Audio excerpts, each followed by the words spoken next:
They told you growing up that kindness was the key to life. They told you if you stayed humble, played fair, and treated everyone with respect, you would be rewarded in the end. But the world doesn't work that way, and Machiavelli saw through that illusion centuries ago. Niccolo Machiavelli wrote that the man who tries to be good in all things will be destroyed by those who are not. He understood that goodness is a mask, one that works only when everyone else agrees to play by the same rules. But in a world of ambition, greed, and deception, the man who insists on always being good becomes the perfect target for the ruthless. We see this everywhere today, especially in modern society where people confuse politeness with power. A man who constantly bends, pleases, and sacrifices is not respected for his kindness. He is used for it. People extract from him what they need, and when he no longer serves their purpose, they discard him without hesitation. The weakness of being too good is not that people hate you, but that they don't fear losing you. Machiavelli taught that fear is more reliable than love because fear binds people with consequence. Love, especially when it comes from weakness, is taken for granted until it collapses under neglect. Think about the workplace where the nice guy works harder than everyone, picks up extra tasks, and never complains. At first, everyone praises his dedication, but soon it becomes expected. The moment he stops, he is seen not as generous, but as failing. His kindness turns into his prison. Machiavelli would argue that this man has no leverage because he has no edge. To be good without strength is to advertise yourself as prey, and predators instinctively move toward the easiest kill. This is why the most polite and accommodating men often feel invisible. Their very goodness erases their presence. In personal relationships, the same dynamic destroys men who live to please.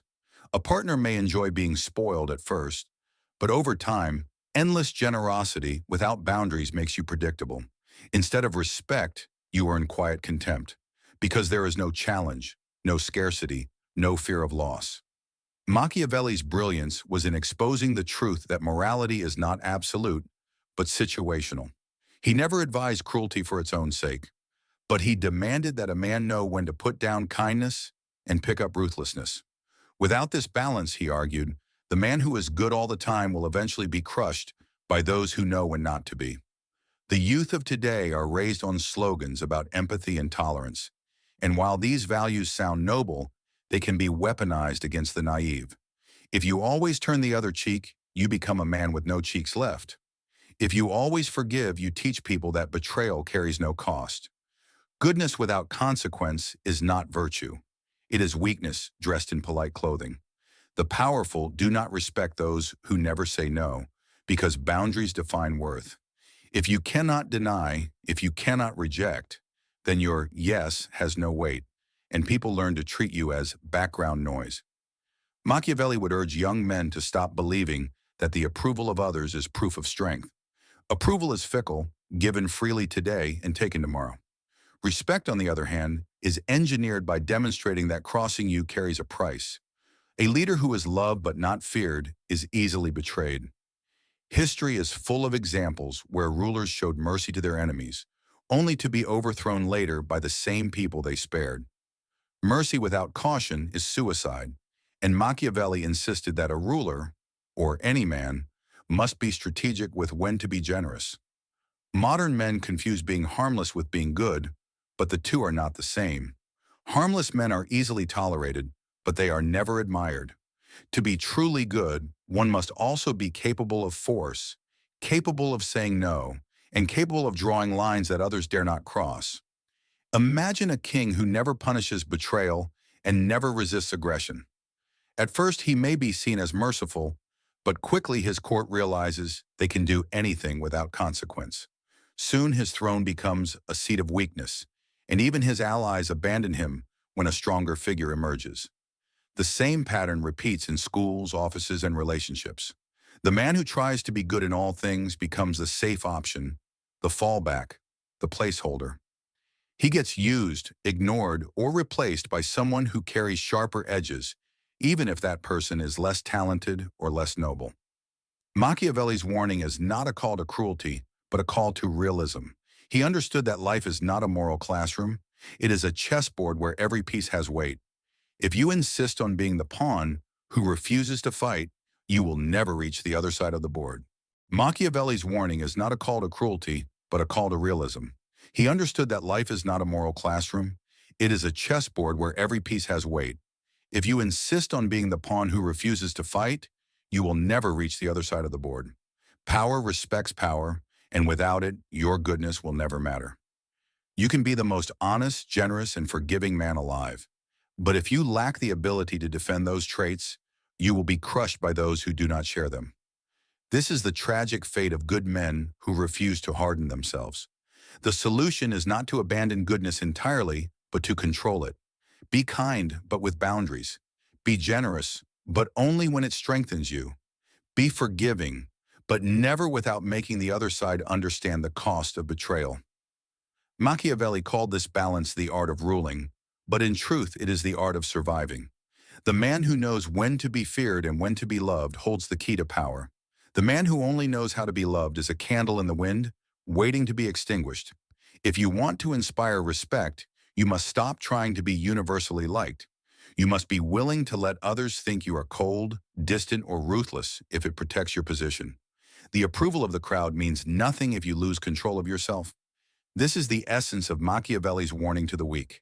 Being good in all things destroys you, not because goodness itself is flawed, but because it is incomplete without strength. Power is the shield that protects virtue, and without it, virtue is nothing more than bait for the hungry. So ask yourself, do you want to be remembered as the man who was always kind, but always ignored? Or do you want to be the man whose presence could not be overlooked because his goodness carried the weight of consequence? The choice is yours, and Machiavelli's wisdom makes the cost of the wrong choice brutally clear. Machiavelli understood something that most men today refuse to accept. Power is not granted, it is taken.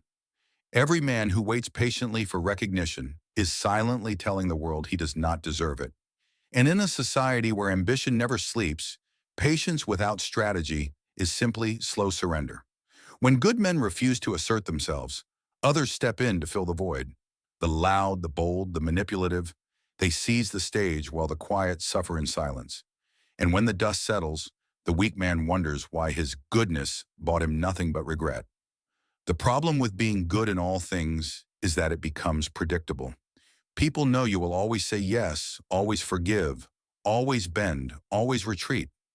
Predictability is the death of power, because the powerful must remain a question mark in the minds of others.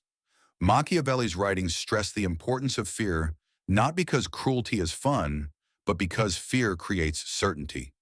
When people know there is a line they cannot cross, they respect the man who drew it. Without that line, kindness is just another form of self-betrayal. Good men today fall victim to the culture of constant compromise. They are told to be flexible, adaptable, endlessly tolerant, as if virtue means dissolving into whatever others demand. But a man who bends at every request eventually breaks under the weight of his own concessions.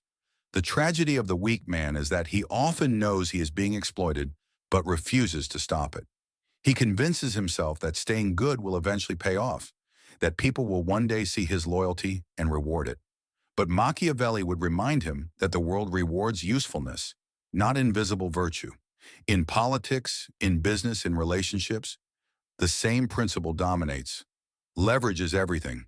If your presence does not create gain, or your absence does not create loss, then you are replaceable. And the man who is replaceable is always the first to be discarded when times get hard. Good men who fail to cultivate leverage become servants in every arena they enter. At work, they serve the ambitions of others while their own dreams die quietly. At home, they serve the comfort of others until they are no longer respected for the sacrifices they thought would earn love. Machiavelli would argue that the illusion of safety is the greatest trap of goodness. The man who avoids confrontation believes he is securing peace. But in reality, he is inviting more aggression. Because predators sense where they can attack without repercussion, and they never leave such opportunities untouched. This is why good men often feel invisible until they are needed, and hated once they assert themselves. People are comfortable with their service, but uncomfortable with their strength. By the time they finally attempt to set boundaries, it feels unnatural to those who benefited from their endless compliance.